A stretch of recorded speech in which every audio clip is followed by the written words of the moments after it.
बिस्मिल्लाहिर्रहमानिर्रहीम। अस्सलाम वालेकुम, मैं हुमारी अली, आप देख रहे हैं मेरा चैनल। डिलीवरी बॉय से अपनी माँ के घर भी मिला करती थी। फरहान को शक पड़ा तो फिर मैंने मैके जाना बंद कर दिया। मजबूर होकर रईस को अपने घर के बेडरूम में बुलाना पड़ा तो फिर सुसर ने मुझे पकड़ लिया। आमना ने असल कहानी खोल दी है।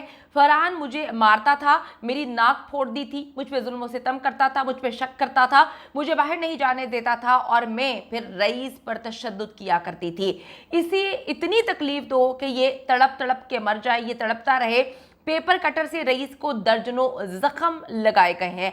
हमारा कॉर्नर वाला घर है। रईस चीखे मार मार के माफिया मांगता रहा लेकिन कोई मदद के लिए नहीं पहुंचा। आमना साहिबा ने असल कहानी आहिस्ता आहिस्ता उगलना शुरू कर दी है। पुलिस के सामने ये अपने अलग बयान दे रहे हैं और मीडिया के सामने अपना चेहरा रखने के लिए झूठी कहानियां सुना रही है और बताने की कोशिश कर रहे हैं कि हम तो बड़े पाक साफ लोग हैं।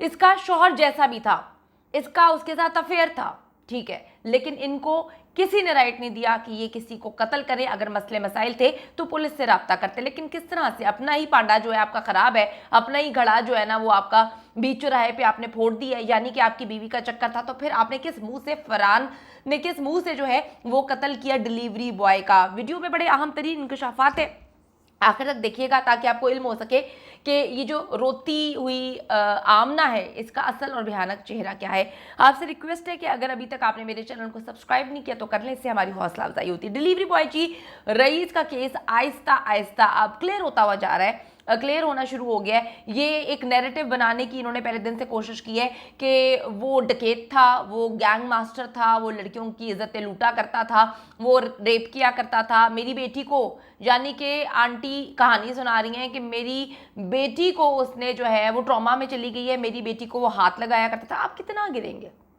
मतलब इंसान ना, मैं कहती हूँ कि गिरने का ना लेवल होता है, लेकिन कुछ लोग इतना गिर जाते हैं, कुछ लोग नज़रों से गिर जाते हैं और कुछ लोग अपनी करतूतों से ऐसा गिर जाते हैं कि आप उन पर यकीन नहीं कर सकते।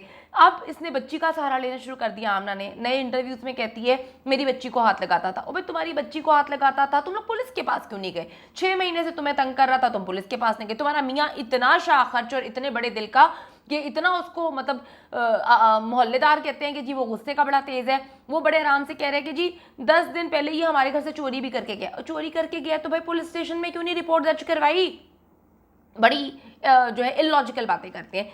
जैसे जैसे पुलिस तफ्तीश करती जा रही है और शवाहिद सामने आ रहे हैं, आमना का घिनौना किरदार बेनकाब होता जा रहा है। आमना का ना सिर्फ रईस से जिनसी ताल्लुक था बल्कि वो उससे पैसे भी लिया करती थी और सिलसिला ये 5 महीने से चल रहा था, जिसके रिकॉर्ड भी जो है स्क्रीनशॉट ये पैसे लिया करती थी वो सेंड करता था, वो भी पुलिस के पास है। फरहान अक्सर आमना के मोबाइल जो है उसको देखा करता था, चेक करता था और उसे अपनी बीवी पर शक भी हो गया था। ये भी देखना चाहिए, ये भी पूछना चाहिए अब इसका शौहर तो नहीं उगलेगा ना कि इससे पहले भी इसके कितने जो है वो चक्कर थे, क्योंकि मियाँ को अपनी बीवी पे तभी शक होता है जब बीवी के कोई करतूत जो है वो पकड़े जाते हैं। आमना ने जी पुलिस को बताया कि उसकी अरेंज मैरिज थी और वो अपने शौहर से बिल्कुल भी खुश नहीं थी। फरहान तशद्दुद पसंद था और मैं उससे तंग थी, वो बहुत मारता पीटता था। जब इन्वेस्टिगेशन की तो पता चला कि 1.5 साल पहले इसने इतना मारा था कि आमना की नाक उसने तोड़ दी थी। रईस के साथ जब बातें शुरू हुई तो फिर जो है आमना को फरहान का डर तो था कि कहीं हमें पकड़ ना ले। वो कहती है तब मुझे पता चला कि रईस फैसल टाउन में रहता है, मेरा मैका भी फैसल टाउन में ही था। आमना रईस से अपनी माँ के घर मिलने लगी। माँ के घर जाकर वो रईस के साथ घूमने भी चली जाती थी। दोनों होटल्स में, गेस्ट रूम्स में जाया करते थे, मिला करते थे, डेट पे जाया करते थे। रईस अपनी गाड़ी लेकर आया करता था और उसमें दोनों अपनी माँ के घर से, यानी कि आमना अपने मैके से जाया करती थी। सब कुछ सुकून से चल रहा था।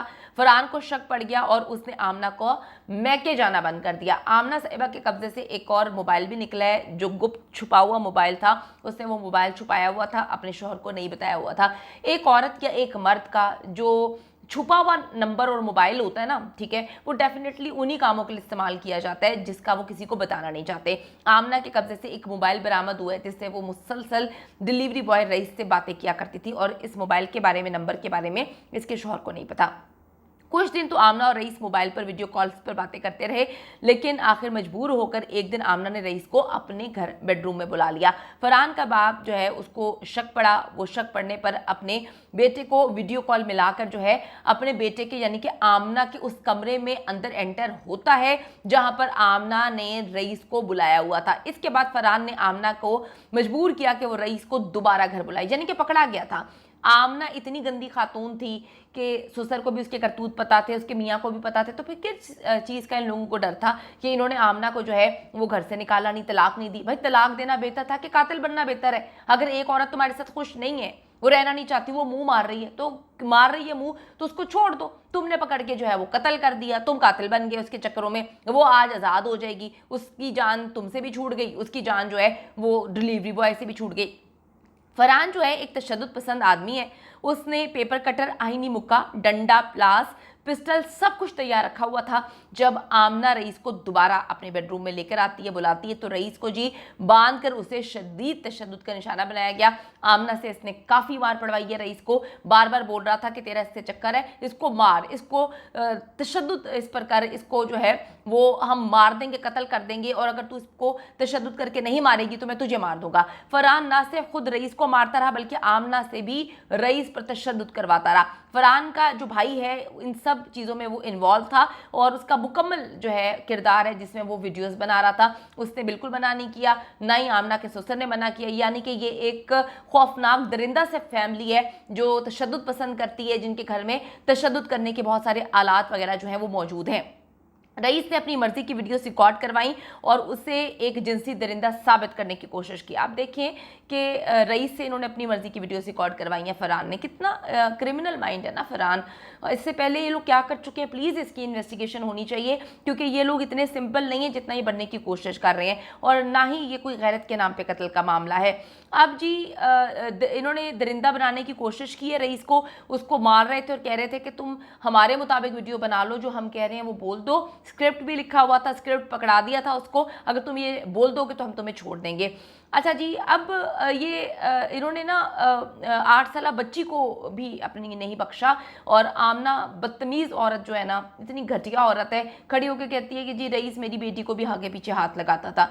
कुछ खुदा का खौफ करें, रईस को आप इतना बड़ा जो है वो गैंगस्टर और क्रिमिनल और इतना वैशी बना रहे हैं, तो पुलिस क्या, आपके पास तो इतना पैसा है, अभी भी तो आप पैसा लगा रहे हैं ना पुलिस को, तो आप जो है वो पुलिस के पास जाके कंप्लेन नहीं कर सकते थे? अजीब आप बच्चों वाली बातें कर रहे हैं। मुख्तलिफ ऐप्स बनी हुई है औरतों के तहफ़्फ़ुज़ के लिए, अब इतना तो ना आप गिरे ना, आप अपनी बच्ची को भी बीच में शामिल कर लिया। आमना पुलिस को सब कुछ सच बता चुकी है, लेकिन जो दरिंदे एक लड़के को इस बुरी तरह से कत्ल करके जलाने का प्लान कर सकते हैं, तो जब पकड़े जाने पर मीडिया पर वो जो बयान दे रहे हैं, सब कुछ प्री प्लानिंग थी, सब कुछ उन्होंने प्लानिंग के थ्रू जो है झूठे बयान दे रहे हैं, ये लोग झूठे हैं। और आप ये देखें, अगर पुलिस इनके मोबाइल का फोरेंसिक करवा कर videos, pictures, chats, money transfer तक पहुंच सकती है और रईस की शनाख्त ना होती, तो यार कभी भी इस डिलीवरी बॉय की कहानी हमें ना पता चलती। आप लोग कह रहे हैं जी डिलीवरी बॉय उसके घर क्या करने गया था। देखें, अंडरस्टैंड करें, दोनों का अफेयर था। अब ये चीज़ डेफिनेटली सही नहीं है। एक बंदा अपनी होने वाली बीवी को, यानी कि उसकी निकाह हो गया था, उसको धोखा दे रहा था, और 3 बच्चों की माँ जो है वो अपने शोहर को धोखा दे रही थी। दोनों का अफेयर था, बाहिमी रजामंदी से अफेयर था, दोनों के फिजिकल ताल्लुकात थे, अपनी मर्जी से दोनों के ताल्लुकात थे, और दोनों अपनी मर्जी से इस रिलेशनशिप में थे। आपने रिलेशनशिप नहीं रखना था तो आप छोड़ देती। अगले बंदे ने कहा कि मैंने नहीं कंटिन्यू करना, मेरी शादी हो रही है, आपने पकड़ के अपने मियाँ से उससे कत्ल करवा दिया। आप हर दूसरी वीडियो में बोलती हैं मेरा मियाँ बड़ा जालिम है, वो ऐसा है, फिर एकदम आप टर्न करती हैं, यू टर्न लेते हुए कहानी सुनाती हैं, लेकिन वो हमारा बड़ा ख्याल रखते थे। तुम्हारा बड़ा ख्याल रखते थे तो भाई तुम मुँह क्यों मारती थी? और अगर तुम्हें मुंह मारने का शौक था तो तुम अपने बच्चों के बारे में नहीं सोचती थी, तुमने अपनी फैमिली के बारे में नहीं सोचा। और अगर तुम्हारा मियाँ इतना अच्छा था तो उसने बीवी को तो एक थप्पड़ भी नहीं मारा, उसने अगले बंदे को कत्ल कर दिया। तो कत्ल किसी तरीके से जस्टिफाई नहीं है। कत्ल जस्टिफाई करने का मतलब है कि हम कातिल के साथ हैं। डेफिनेटली मैं तो किसी भी गुनाहगार के साथ नहीं हो सकती, ना होना चाहिए किसी को भी।